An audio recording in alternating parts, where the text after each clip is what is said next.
Extreme পৰ্যায়ত আছে। মোৰ প্ৰশ্নটো হ'ল যে প্ৰথম তিনিটা আপুনি কাম প্ৰায়ৰিটি আজি মুখ্যমন্ত্ৰী হিচাপে দায়িত্ব লৈ নিশ্চয় আপোনাৰ মনলৈ আহিছে, কাইলৈ কেবিনেট বৈঠক আছে। মোৰ প্ৰথম প্ৰশ্ন হৈছে তিনিটা কাম আৰু অনাগত 5 বছৰৰ বাবে আপোনাৰ কেনেকুৱা ৰূপৰেখা, কেনেকুৱা পৰিকল্পনা? চাওক, আজিৰ দিনত মই তিনিটা কামলৈ নাযাওঁ। প্ৰথম কামটোৱে হ'ব কোভিডৰ পৰিস্থিতি নিয়ন্ত্ৰণ কৰা আৰু কোভিডৰ পৰিৱেশৰ লগতে আমাৰ নিৰ্বাচনী প্ৰতিশ্ৰুতিসমূহ পালন কৰা আমাৰ আন এক গুৰু দায়িত্ব হ'ব। আৰু মই আশা কৰোঁ যে অহাকালিৰ কেবিনেটৰ পৰাই আপোনালোকে আমাক এখন কৰ্মক্ষম আৰু চৰকাৰ গঠনৰ 24 ঘণ্টাৰ ভিতৰতে কামত নামি পৰা এখন চৰকাৰ হিচাপে দেখা পাব। প্ৰত্যাহ্বান যিমানেই নাথাকক কিয়, প্ৰত্যাহ্বানে মানুহৰ মনত কাম কৰাৰ হেঁপাহো আনি দিয়ে। মানুহেতো এভাৰেষ্টতো উঠিছে, গতিকে প্ৰত্যাহ্বানৰ মাজেদি আমি কাম কৰিম আৰু আমি সফল হ'ম। প্ৰথমতে আপোনাক শুভেচ্ছা জ্ঞাপন কৰিছোঁ আৰু আশা সকলোৰে আছে। প্ৰত্যাহ্বানৰ কথা কৈছে, নিশ্চয়কৈ কোভিড পৰিস্থিতি অতিকে জটিল। আজি এই অনুষ্ঠানত আহি থাকোঁতে মই দেখিলোঁ বহুকেইটা কণ্টেইনমেণ্ট জ'ন দেখিছোঁ, ক'তো কিন্তু সুৰক্ষা ব্যৱস্থা নাই আৰু বাঁহৰ তলেৰে বহুকেইগৰাকী ব্যক্তি কণ্টেইনমেণ্ট জ'নৰ পৰা বিনা দ্বিধাই ওলাই অহা সময় দৃশ্য পৰিলক্ষিত হৈছিল। এই ক্ষেত্ৰত জিলা প্ৰশাসনে হয়তো নিশ্চিতভাৱে কোনো ব্যৱস্থা গ্ৰহণ কৰা নাই। গতিকে এই ক্ষেত্ৰত কিমান দূৰ কঠোৰ হ'ব চৰকাৰখনে বা কিমান ধৰণে ইয়াক নিয়ন্ত্ৰণ কৰিবলৈ সক্ষম হ'ব?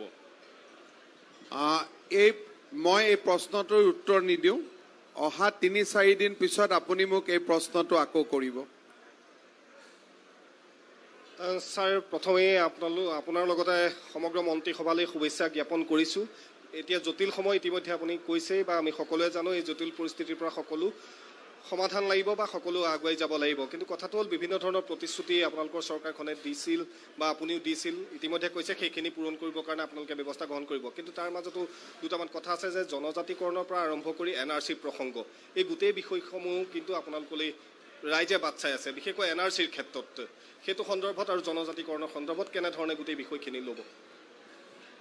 NRCৰ সম্পৰ্কত আমাৰ স্থিতি একেবাৰে স্পষ্ট যে আমি সীমান্ত অঞ্চলত NRCৰ 20% এটা নতুনকৈ পৰীক্ষা কৰাৰ পোষকতা কৰোঁ আৰু সীমান্ত জিলাসমূহক বাদ দি আন জিলাসমূহত আমি 10% নতুনকৈ পৰীক্ষা হোৱাটো বিচাৰোঁ। আৰু এই পৰীক্ষাৰ পিছতো যদি NRCৰ পুৰণা নথিখনে শুদ্ধ বুলি প্ৰমাণ হয়, তাক ৰাজ্য চৰকাৰে NRCখন মানি লৈ তাৰ পৰৱৰ্তী ব্যৱস্থাৰে আগবাঢ়িব। কিন্তু যদি এই পুনৰীক্ষণৰ সময়ত ব্যাপক খেলিমেলি দেখা পোৱা যায়, তেতিয়াহ'লে আমি বিচাৰিম যাতে মহামান্য আদালতে ইয়াৰ ওপৰত এক নতুন দৃষ্টি তেখেতসকলেও যেন নিক্ষেপ কৰে। এই বিষয়টো দায়িত্ব লোৱাৰ পিছতে বৰ্তমানৰ কি পৰিৱেশত আছে কি নাই এই বিষয়ে চাই আপোনালোকৰ লগত সময়ে সময়ে আমি শ্বেয়াৰ কৰি থাকিম। জনজাতীয়কৰণৰ বিষয়টো বৰ্তমানৰ জনজাতীয় লোকসকলৰ অধিকাৰক আৰু আৱেগক খৰ্ব নকৰাকৈ আলাপ আলোচনাৰ পৰিৱেশৰ মাজেৰে আমি জনজাতীয়কৰণৰ সমস্যাও সমাধান কৰিম। যোৱা চৰকাৰৰ সময়ত কেইবাটাও সমাধান সূত্ৰ ইতিমধ্যে আমি আলোচনা কৰিছিলোঁ আৰু মই নিশ্চিত যে তাৰ কোনোবা এটা সমাধান সূত্ৰক সন্মুখত ৰাখি আমি আগবাঢ়ি যাব পাৰিম। Mr. Chief Minister, congratulations to you and your entire... You are not audible. Mr. Chief Minister, congratulations to you and your entire Council of Ministers. Would you give us the details in terms of what is your plan in the first cabinet? You have already flagged about the COVID issue. For the larger national audience, if you can speak in English. COVID situation in Assam is alarming. We have seen that our daily cases has crossed almost 5,000.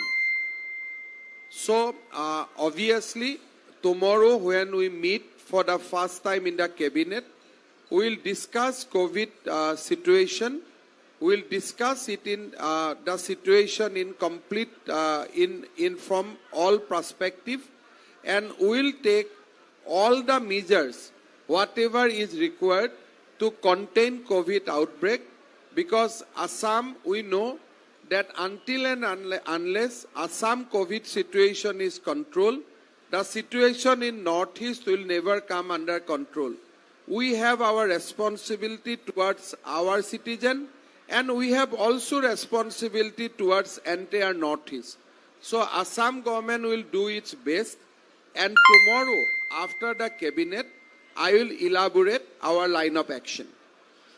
মুখ্যমন্ত্ৰী ডাঙৰীয়া শুভেচ্ছা জনাইছোঁ আপোনাক এটা কথা খুব চৰ্চালৈ আহিছিলে যে ৰাজকোষত পুঁজি নাই এনেধৰণৰ বিষয়বিলাক খুব চৰ্চালৈ আহিছিলে আৰু ধাৰণাও কৰা হৈছিলে বহুতে আশাও কৰিছিলে আপুনি দায়িত্ব ল'লে আপুনি মুখ্যমন্ত্ৰী হ'লে এনেধৰণৰ বিষয়বিলাক চিন্তা কৰিব নালাগে গতিকে এই বিষয়টো কেনেধৰণে মোকাবিলা কৰিব আপুনি এই বিষয়টো সন্দৰ্ভত ৰাজকোষত তাৰ কিমান পুঁজি আছে কি নাই ইমান মই ফাইনেন্সিয়েল ইছ্যুলৈকে যাব খোজা নাই But আজিৰ ডেটত we have 7,000 crores in our treasury, which is fine.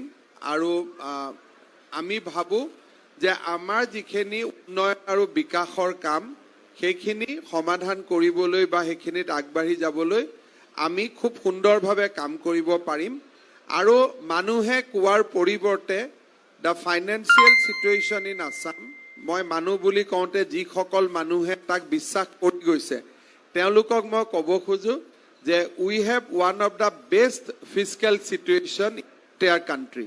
So Assam is doing best and Assam will continue to do the best, and there is absolutely no cause of concern on Assam finance.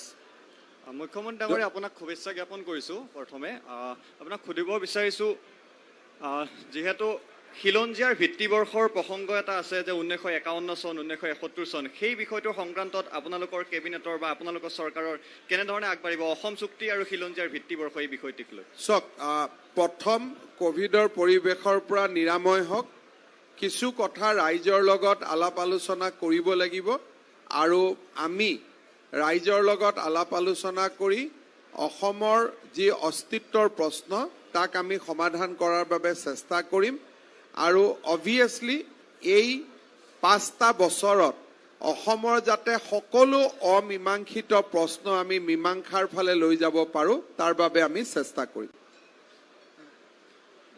মুখ্যমন্ত্ৰী ডাঙৰীয়া প্ৰথমে আপোনাক অভিনন্দন জ্ঞাপন কৰিছোঁ মই এটা বিষয় উত্থাপন কৰিব বিচাৰিছোঁ যিহেতু সংবাদ মাধ্যমত এইকেইদিন চৰ্চাও হৈ আছে আৰু শেহতীয়াভাৱে বিগত 15 দিনত প্ৰায় 10টাকৈ নাৰী নিৰ্যাতনৰ ঘটনা সংঘটিত হৈছে সেইদিনা ৰহাৰ চুমলীয়া ৰংহাংপি গোগামুখৰ দীপশিখা শইকীয়া এনেধৰণৰ যমুনামুখত এগৰাকী পিতৃয়ে নিজৰ মাতৃহাৰা কন্যাক ধৰ্ষণ কৰি 6 মাহ অন্তঃহত্যা কৰিছে সেয়েহে নতুন চৰকাৰখনে যাতে ন্যায়িক ক্ষেত্ৰত মহিলা সবলীকৰণৰ কথা যিহেতু আছে সেয়েহে শেহতীয়াভাৱে এনেকৈ এখন আইন বা আপোনালোকৰ এই সমস্যাসমূহ যিহেতু আৰক্ষী প্ৰশাসনো আছে কঠোৰতকৈ কঠোৰ এটা ব্যৱস্থা গ্ৰহণ কৰি যাতে দোষী শাস্তি পায় তাৰ বাবে কেনেধৰণৰ ব্যৱস্থা গ্ৰহণ কৰিব আমাৰ আপুনি যিখিনি সমস্যাৰ কথা ক'লে সেইখিনি আমাৰ সকলোৰে সমস্যা আমাৰ আই মাতৃসকল ভাই ভণ্টি বাইদেউ সকলোৱে এই অসমখনত সুৰক্ষিত অনুভৱ কৰিব লাগিব এই ধৰণৰ প্ৰতিটো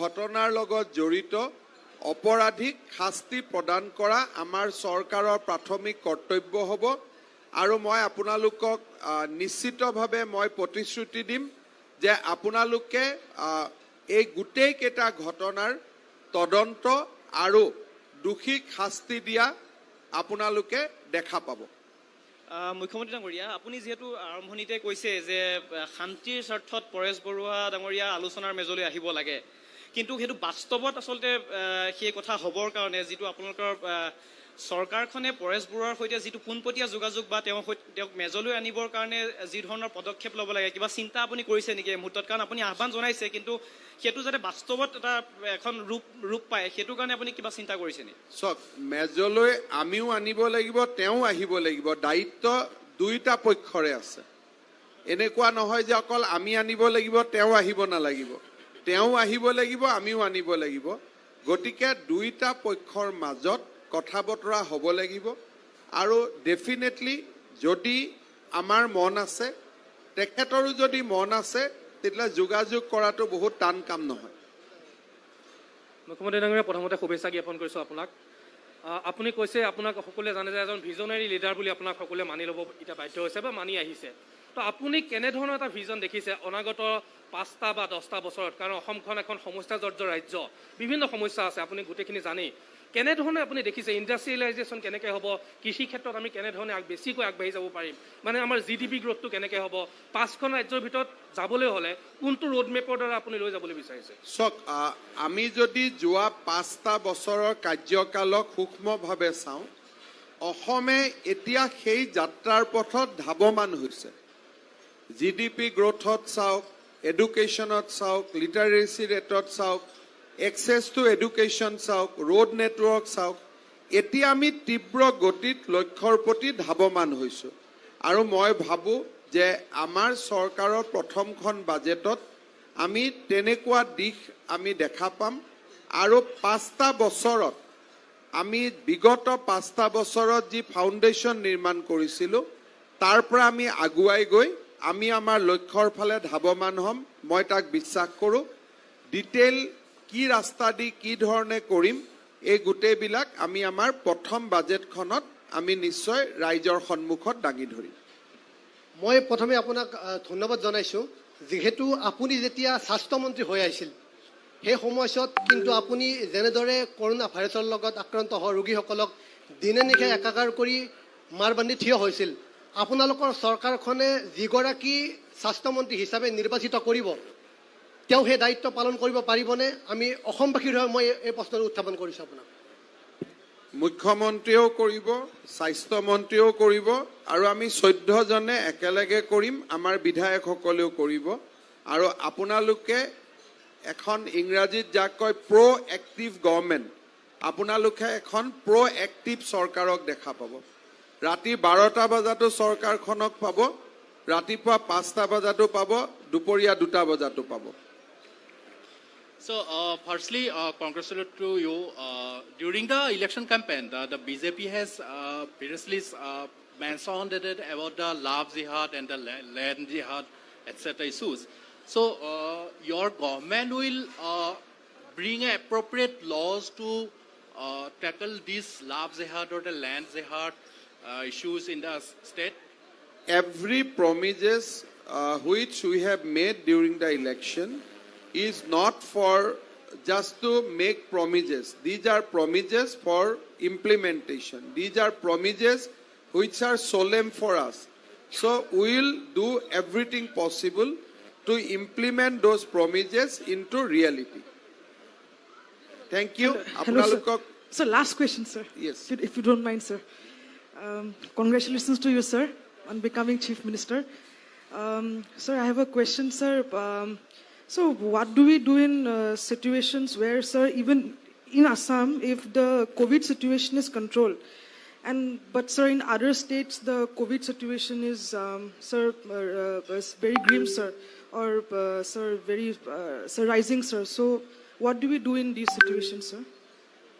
Let us develop a proper plan, and we have a plan. Tomorrow we'll discuss in cabinet, and we'll let you know by evening. Thank you so much. Thank you, sir.